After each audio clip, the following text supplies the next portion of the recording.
અમરેલી જિલ્લાના ખેડૂત પુત્રએ પોતાના ગામના ખેડૂતોની મંડળીનું દેવું માફ કરાવ્યું। અહીંયા મંડળીમાં જે ગેરરીતિ થઈ અને ખેડૂતોને નામે બોગસ ધિરાણ લેવામાં જ્યારે આવ્યું એ 1995માં પહેલું જે જન આંદોલન થયું એની સાથે હું સામેલ હતો। જન આંદોલનનો એક પાયાનો ભાગ મારો પણ હતો।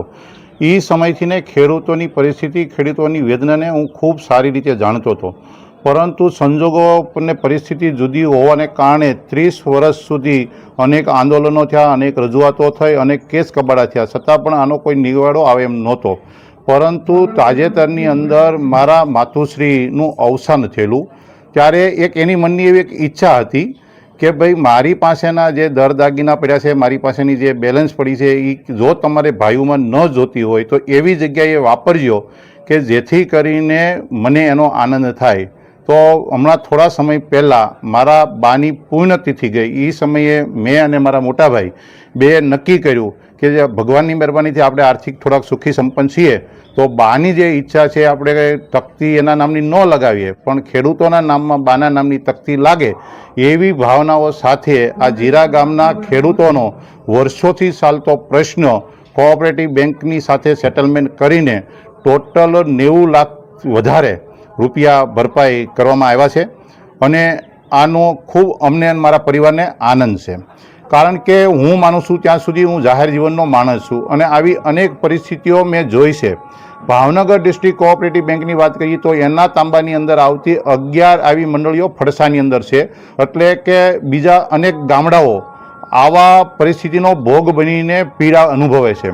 ત્યારે મારી બીજા ગામોના આગેવાનોને જે સુરત, અમદાવાદની અંદરથી ઉદ્યોગપતિઓ છે એને પણ વિનંતી છે કે આવો તમે તમારા ગામની અંદર 2 વ્યક્તિ, 5 વ્યક્તિ, 10 વ્યક્તિના સમૂહની અંદર 5-5, 10-10 લાખ રૂપિયા કદાચ અન્ય જગ્યાએ આપણે દાન કરતા હશું, એવું જ દાન ખેડૂતોને નામે એક વખત કરીને આપણે એને ટેન્શન મુક્ત કરીએ, ભયમુક્ત કરીએ અને ખેડૂતોને નિર્ભય બનાવીએ એવી મારી આપ સૌને વિનંતી છે।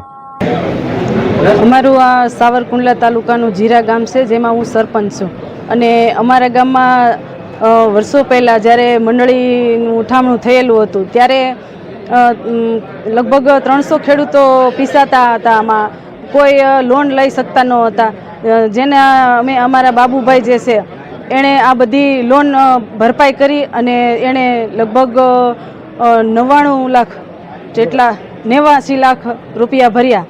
અને એમાં એવું છે કે જ્યારે આજે લાભપાશમના દિવસે અમારે આજે એક ઐતિહાસિક શુભ દિવસ છે અમારા ગામમાં।